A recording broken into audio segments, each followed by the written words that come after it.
Welcome back. Top 8 ನಲ್ಲಿ 9ನೇ ಸುದ್ದಿಯನ್ನು ನಿಮ್ಮ ಮುಂದೆ ಇಡ್ತಾ ಇದ್ದೀನಿ. ಮಾಡಾಳ್ ವಿರೂಪಾಕ್ಷಪ್ಪ ಅವರ ಮಗನ ಮನೆ ಮೇಲೆ ದಾಳಿಯಾದಂತಹ ಸಂದರ್ಭದಲ್ಲಿ ಸುಮಾರು 6 ಕೋಟಿ 10 ಲಕ್ಷ ಹಣ ಸಿಕ್ಕಿತ್ತು. ಕಚೇರಿಯಲ್ಲಿ 2 ಕೋಟಿ 2 ಲಕ್ಷ ಹಣ ಸಿಕ್ಕಿತ್ತು.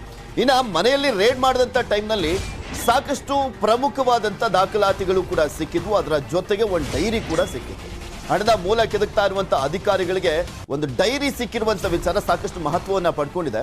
ಈ ಡೈರಿಯಲ್ಲಿ ಏನಿದೆ, ಯಾರೆಲ್ಲ ಹೆಸರು ಉಲ್ಲೇಖ ಆಗಿದೆ ಅನ್ನುವಂಥದ್ದೇ ಸಾಕಷ್ಟು ಕುತೂಹಲ ಇರುವಂಥದ್ದು. ಬಿಕಾಸ್ ಇನ್ನು ಸಾಕಷ್ಟು ಜನಕ್ಕೆ ಸಂಕಷ್ಟ ಎದುರಾಗುವಂತ ಸಾಧ್ಯತೆ ಇದೆ. ಡೈರಿಯಲ್ಲಿ ಇದೆಯಂತೆ ಕೋಟಿ ಕೋಟಿ ಲೆಕ್ಕದ ಸೀಕ್ರೆಟ್.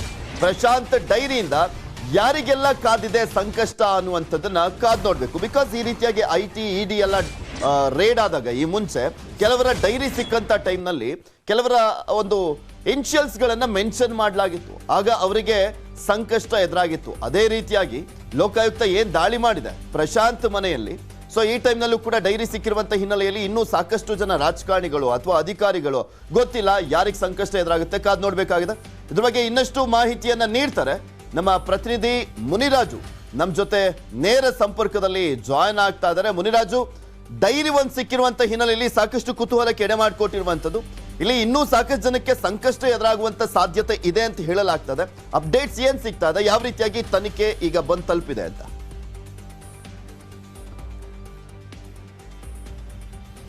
ಪೃಥ್ವಿ, ಏನು ಪ್ರಶಾಂತ್ ಮಾಡಾಳು ಅವರೊಂದು ಮನೆ ಮೇಲೆ ಒಂದು ಲೋಕಾಯುಕ್ತ ಅಧಿಕಾರಿಗಳು ದಾಳಿ ಮಾಡಿದಾಗ ಅಲ್ಲಿ ಹಣದ ಜೊತೆಗೆ ಒಂದು ಡೈರಿ ಸಹ ಪತ್ತೆಯಾಗಿದೆ. ಆ ಒಂದು ಡೈರಿಯನ್ನ ಲೋಕಾಯುಕ್ತ ಅಧಿಕಾರಿಗಳಿಗೆ ತಮ್ಮ ಸುಪರ್ದಿಗೆ ಪಡ್ಕೊಂಡು ಅದನ್ನ ನಿನ್ನೆ ಪರಿಶೀಲನೆ ಮಾಡಿದಾಗ ಅವು ಕೆಲವು ಪುಟಗಳಲ್ಲಿ ಕೆಲವು ಹೆಸರುಗಳನ್ನ ಒಂದು ಕೋಡ್ ವರ್ಡ್ ರೀತಿಯಲ್ಲಿ ಬರ್ದಿಟ್ಟಿರೋದನ್ನ ನಾವು ಕಾಣಬಹುದು. ಮತ್ತೆ ಅದನ್ನ ಆ ಒಂದು ಹೆಸರುಗಳ ಮುಂದೆ ಕೆಲವು ದಿನಾಂಕಗಳನ್ನ ನಮೂದು ಮಾಡಿ ಮತ್ತೆ ಹಣವನ್ನು ಸಹ ನಮೂದು ಮಾಡಿರೋದನ್ನ ಈಗ ಅಧಿಕಾರಿಗಳು ಅದನ್ನ ಪತ್ತೆ ಮಾಡಿದ್ದಾರೆ.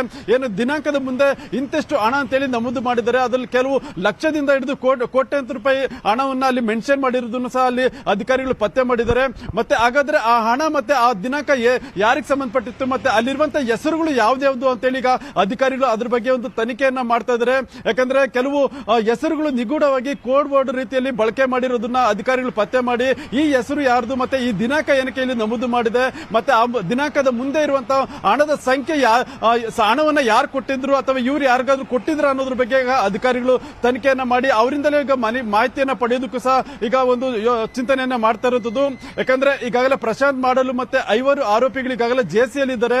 ಪುನಃ ಅವರನ್ನ ವಶಕ್ಕೆ ಪಡ್ಕೊಂಡು ಒಂದು ವಿಚಾರಣೆ ಮಾಡೋ ಸಂದರ್ಭದಲ್ಲಿ ಈ ಒಂದು ಡೈರಿಯಲ್ಲಿರುವಂತಹ ಹೆಸರುಗಳು ಮತ್ತೆ ಈ ಒಂದು 6 ಕೋಟಿ ಹಣದ ಸೀಕ್ರೆಟ್ ಆ ಒಂದು ಡೈರಿಯಿಂದ ಸಿಗಬಹುದು ಅಂತೇಳಿ ಈಗ ಅಧಿಕಾರಿಗಳು ತನಿಖೆಯನ್ನ ಮಾಡ್ತಾ ಇದ್ದಾರೆ. ಪೃಥ್ವಿ, ಓಕೆ, ನೋಡೋಣ ಏನಾಗುತ್ತೆ ಅಂತ. ಥ್ಯಾಂಕ್ ಯು ಮುನಿರಾಜು ನಿಮ್ಮೆಲ್ಲ ಮಾಹಿತಿಗಾಗಿ.